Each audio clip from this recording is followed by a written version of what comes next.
Happy Saturday to you all. I pray everyone is having a wonderful, beautiful Saturday this morning. I just want to come with you real quickly to have a conversation about this that's all going on and trending topic about this McDonald's tragedy on these two black women that it didn't end well for neither one of them. And it's so sad of the way this McDonald's have changed throughout the years. And I did write some stuff about how I feel. If you read it in this description about my experience working at McDonald's when I was a teen, and how um, it was so different. And always remember it was always empowering black communities, especially for um, pushing education, scholarships for for black students, colleges, HBCUs that used to support McDonald's and scholarships and entrepreneurship and all of that great opportunity that used to be offered to us back in the good old days. And how things have changed, that these companies are now owned by a lot of foreigners that don't really think about the life of the American people, but only think about the profit. And they don't even eat the McDonald's that we eat, the fast food chain. And this is something that was originally an American product. So that's we got to take a lot of look into those things. We need to look a lot more deeper than where we've been focusing on about this incident that took place last week when the McDonald's worker, the manager of the McDonald's, was fatally stabbed by an employee that she set sending home, that she was having problems with these continue to have conflict with in the workplace. Me personally, I don't think that this should only be the responsibility of the community, but it should also be accountability held to the highest standard to the owner of the store. Because a lot of these McDonald's are owned by somebody else that owns the store.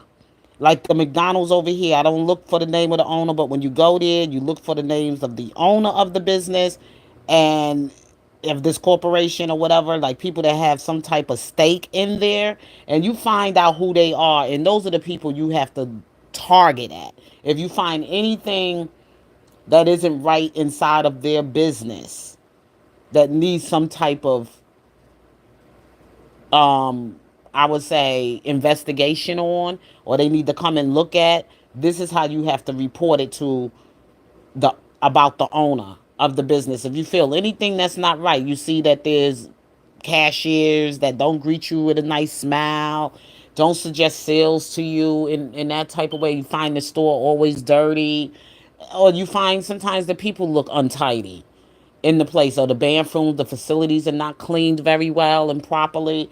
Those are the complaints you got to go in. And when you go in a place to be served food, I take all of that into consideration. I worked in McDonald's and I enjoyed as far as my team that I worked with, but sometimes those managers and those, you could say, store managers or whatever they are. Hey, Frankie. Good afternoon, love. Yep. So sometimes you find them not to be very nice. They don't treat the workers in there very nice. They only just want to work you like a dog and a slave, and they don't really take your feelings about what you do in consideration every day that you come to work. And I wrote a lot of stuff that I did was able to post here with you on YouTube. So I could say we could talk about the problem, but what's the solution to what we need to do to make the workplace safer and to make sure that people are treated right in these kind of workplaces. And I did put some information out there. But I'm going to talk about McDonald's and the black community and Black America. And I'm going to talk, there was a time when McDonald's, okay, meant more than just food in our communities to us.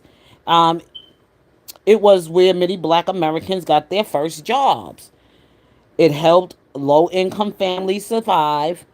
And it also even offered college scholarships. And I already spoke to that about that programs, especially for black students. Don't you, I remember those black commercials, those McDonald commercials used to come on in the 80s and sometimes in the 90s as well.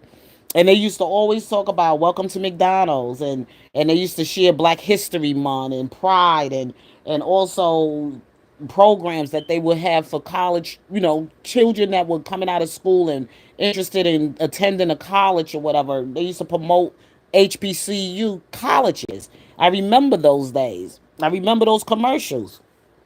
And I said, they used to run these kind of commercials to celebrate black culture. They used to also run these commercials about family and even black family franchise ownership. But now all of this have changed. It seems erased, in our commercials for black people and everything on television. It says today many of these franchises are no longer owned by people who understand or cared about the black culture or black American experience. They're now owned by foreign entities, like foreigners or absent investors, and people who see profit more over people. I said the commercials are gone. Okay. Now I feel enough is enough. And then this ain't the only incident that I ever heard of that some a black person. I'm gonna write something on that one too. This ain't the only incident that ever happened where it was a black person who has lost their life in a fast food place. It's a place called something burger barbecue. It's called burger something that was out in North Carolina. I gotta go look it up, and I'm gonna post something about it. It's called burger something out in North Carolina where a young black man that worked there, and it was a black young woman that worked there. She had a child as well, and they got into an altercation, and she threw some type of frying pan or a pan in the young man's face, and he came back in the workplace and shot her. He went back in the room and came back with a gun and killed her. And the workers all had to run inside the bathroom and lock themselves in just so that they can be safe. And that shouldn't have never happened. They said she was always loud and arguing. And I'm going to do the video on that one again. I think I did a video on it before, but I'm going to redo another video on it so that I can show you the comparison that this didn't just only happened just yesterday. This didn't happen in a vacuum. How these um, high violence have taken place in a workplace and fast food places across the United States of America. This ain't the first McDonald's someone was shot and killed in. I mean, stabbed them in. I would say, fatally stabbed. But there was other fast food histories of fast food places that this has taken place before. But this has really hit people's attention on the simple fact that it was two women this time. It was a woman. It was a two young black women. One was a mother of six children supporting her family who worked there for 15 years and also who labored there, who basically was a good worker. She was a manager there. She spent a lot of her time laboring there, okay, and made a career for herself there. And I don't think it was fair that she lost her life the way she did, and that we get these statements from the owner talking about how violence should never be tolerated in the workplace, and we take this seriously. Seriously, we take this matter very seriously, and that we will address it in the right and proper manner. But the way I feel they should address it. What about those children? They should own the stake, or they should be able to be compensated for their death of their mother, being left without their mother. That's how I feel. Forget about all the words, that the empty words that you come in to talk about, and have come to find out he's a foreigner. Okay, I said let's talk about accountability. Let's talk about it. Okay, the accountability that needs to be taken. And I said, I've learned that the owner of the McDonald's words, where the heartbreaking tragedy happened, is Yusuf Al-Qadri, a foreign franchise operator. Okay? After the incident, he quickly released a public statement saying violence shouldn't be tolerated in the workplace and that he's taking it seriously. But words are not enough for me. I said that manager lost her life, okay? And also, those children lost their mother under his leadership and on his property. If Mr. Aldray took truly took workplace violence seriously, proper safety policies would have been put in place. Security should have been present. Protocols should have been followed. Support from upper management should have been there that moment of conflict when it escalated.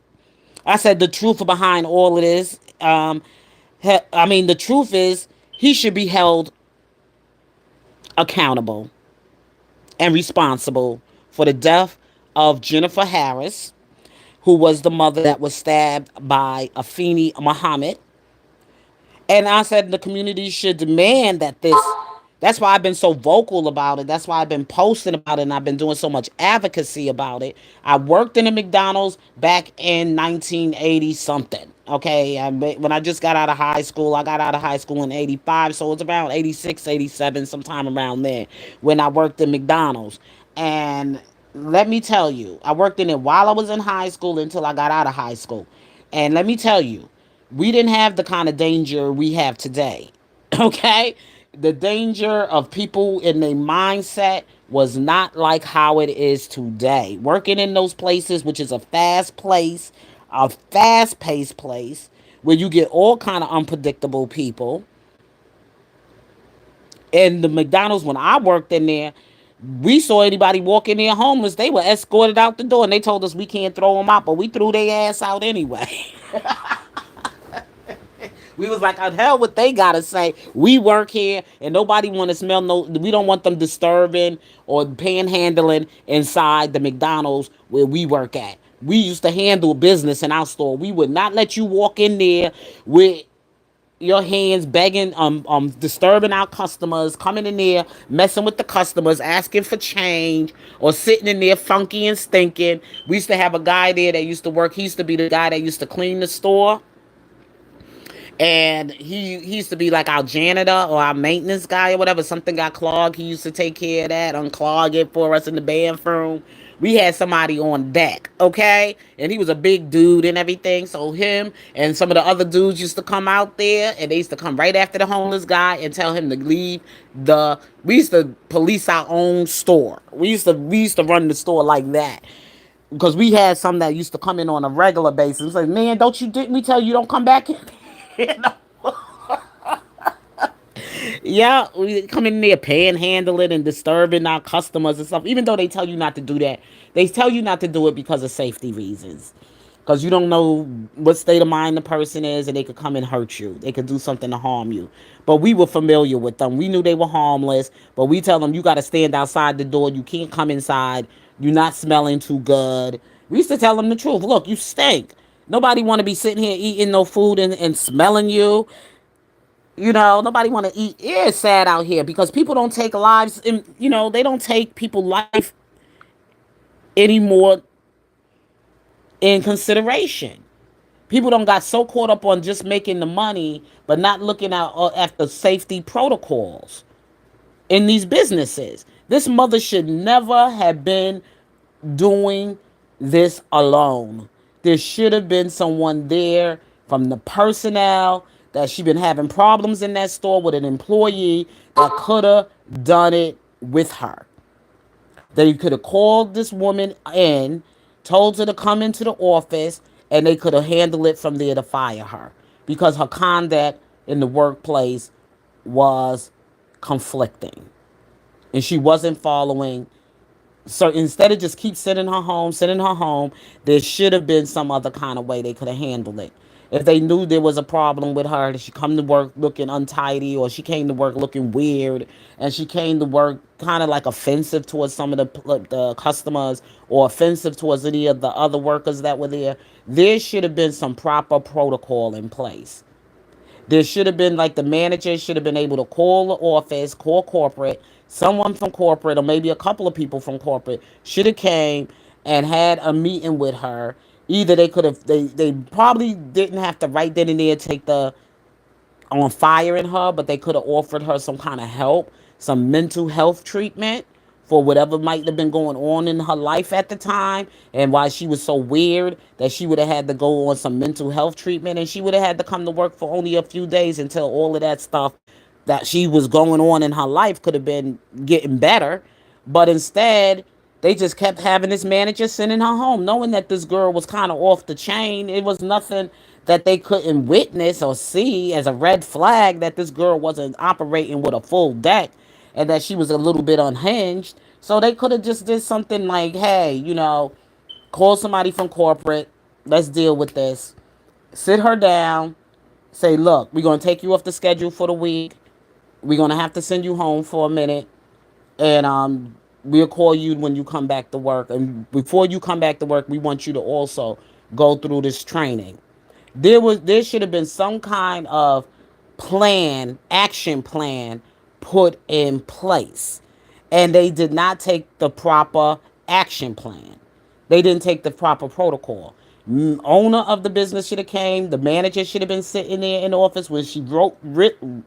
If she was written up, her supervisor, the manager, and that owner or whoever of that store should have been sitting inside a meeting with her and told her that these are the things that was going to happen. We're going to have to take you off the schedule. We're going to have to send you home so that you can get yourself together.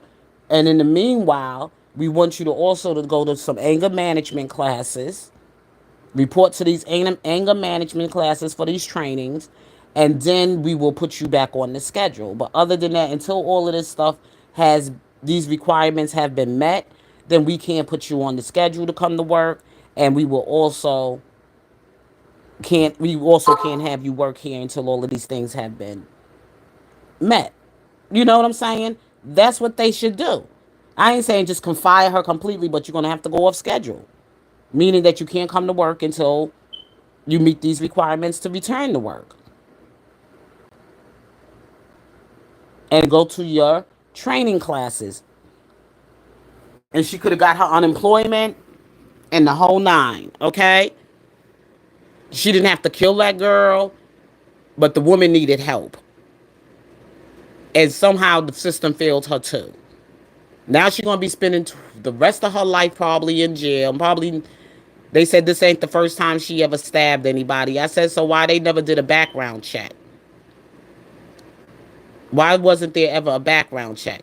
See, people think just because you work in a fast food place, your life shouldn't matter, and there should be a change about all of that. There should be a change about that. People still gotta work. People gotta eat, and some people gotta make a living off of just starting out at a job in Burger King, McDonald's, Popeyes, and all these other places. It's a job. It's money. So why wasn't a plan put in place for her? Why wasn't there? Like the owner, there was no kind of thing done. I said, and then the words are just not enough because he wasn't caring about that woman's life. Don't get out here and put a statement out there saying that, oh, violence is, we take this, Mr., saying that violence in the, it should have already been in place. I said this workplace violence, seriously proper safety policy should have already been in place, and security should have been present. Protocols should have been followed. Support from upper management should have been there the moment the conflict have escalated. And he should be held, and the community should held, demand that this owner of this place should be held accountable. And the children should also have a stake Okay, giving ownership of the financial stake in that McDonald's. I don't think there should be any GoFundMe because their mother worked there for 15 years, and those children should, because of the death of their mother happening in that place and her life being taken away, where she was their sole supporter, financial supporter to that family, that those children should gain a stake in that company. And if don't be doing, I'm not doing no GoFundMe, okay? Because what has happened could have been avoided on all kind of levels. Those children should be given a stake and even ownership of that financial McDonald's. Their mother worked there, okay? Their mother worked there,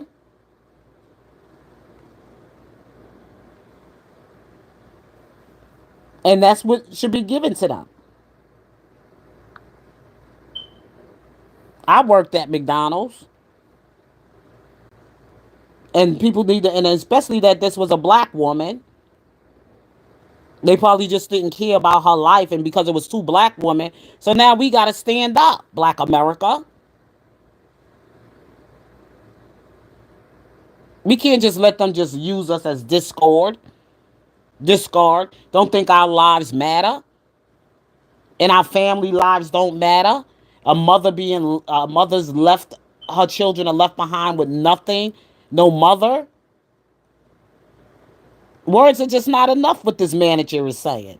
I mean, this sorry, with this owner of the store saying, because he said we just gonna brush it under the rug and just go on with our lives and find something else to talk about, because that's what we do. Oh, you worked there too when you was younger too, Frankie? I said, yeah, the manager, she lost her life. And her six children lost their mother under his leadership of the Mr. Al-Qadri leadership. Yusuf Al-Qadri. Those children, mother is gone, and ain't nothing going to bring her back. But in the memory of her and for her life, they lives to go on,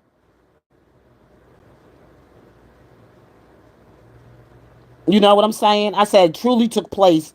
This workplace violence, seriously, proper safety policy should have already been in place. Security should have been present. Protocols should have been followed. Support from upper management should have been there the moment conflict have escalated. I said the mother worked there and her life was taken there. So it should not be on us to bury her, but my battery is running low, y'all. I'm going to have to come back on this conversation. The community should demand that this happen and those six children be given ownership or a financial stake in that McDonald's. Their mother worked there. She was filled by the system and by the franchise owner who was supposed to ensure her safety. It's time to stop. It's time to stop hiding behind corporate PR, personal relations, and get into the real things of what's really going on here. And these statements. Start demanding real accountability. All outrage should be directed at the store owner. And let this be an example that forces real change across fast food industry across the board that hire black people or underpaying you, paying you all of this little bit of wages, and you work drive you, and they making all this profit, and you ain't seeing none of that. They're not even your fucking safety of your life. But at one time, McDonald's didn't operate like that. When McDonald's was an American company business, and it was an American business, let me tell you something. We used to have to be trained military style. We used to had to come in without uniforms, all clean. We couldn't even have long fingernails. Our fingernails used to have to be cut short. And guess how much I was getting paid? Only $4.10 and something like that an hour. But by the time I left McDonald's, I was making more on the simple fact that I became a crew chief.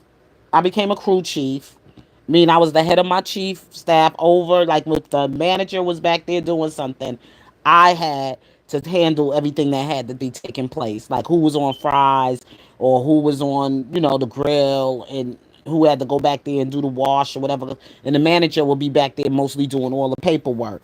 like making sure that they take down at your register, count your register, or whatever like that. And then manager would tell me, tell so and so to go on break, and then I would have to take the tell that person to go on break, and then I would have to take over their register for that time being, for that half an hour, whatever. We only had a half an hour break.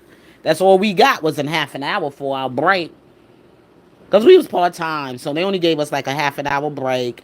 And remember cleaning down the stores, cleaning down the vax machine, and then having to clean down all of that equipment in the back, cleaning down the grill. I remember cleaning that grill down. We didn't use this fake. We didn't do microwave and air fry or whatever for the food that we used to have to cook. We actually used to have to cook the food on the grill.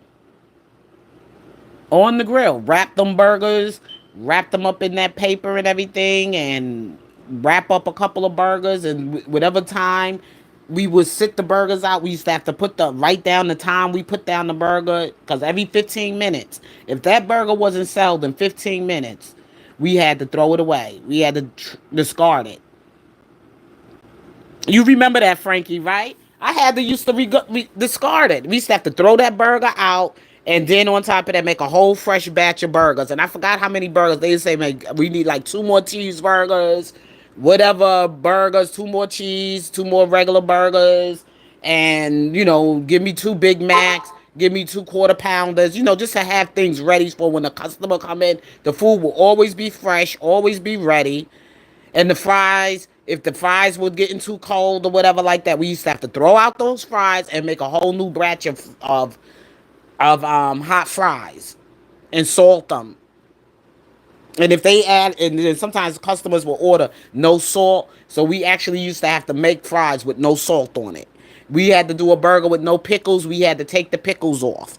If we had to do a Big Mac with no pickles, we had to take the pickles off. People would place certain kind of special orders.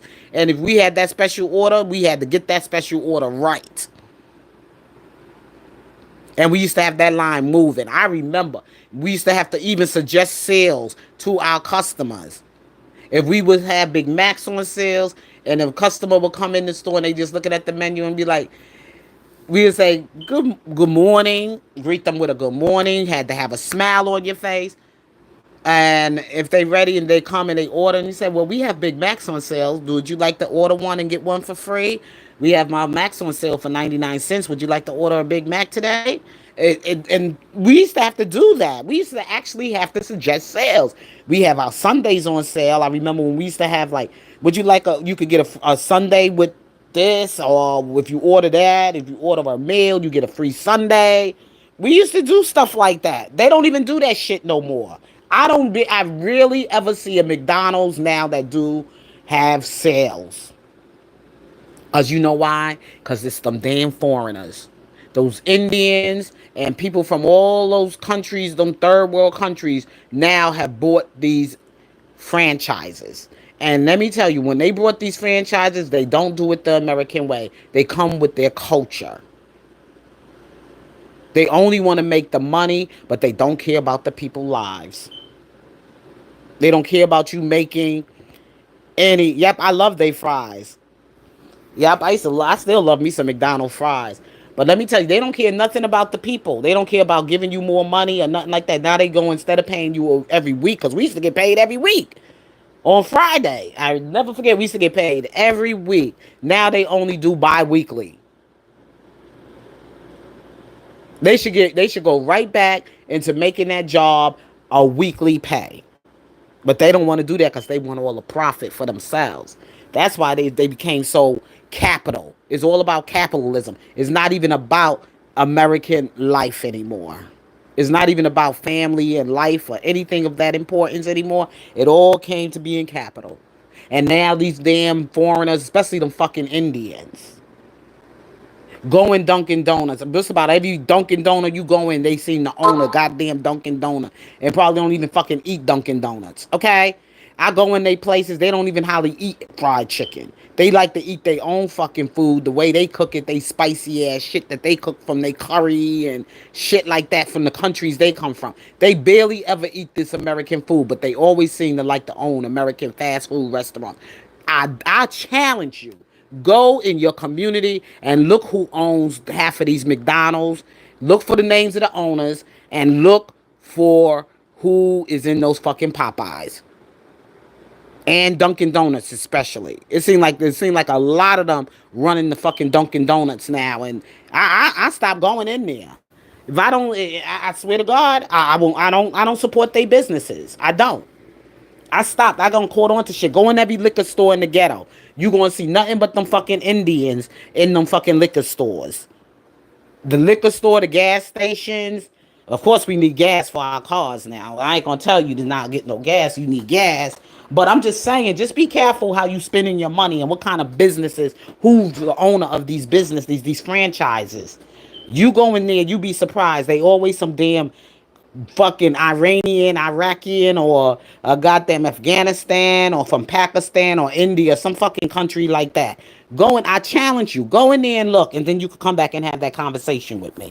But anyway, I got to charge my phone, y'all, because I'm on my phone. But I'll probably be back with you all later. So you all take care. God bless you, and I love you. Peace.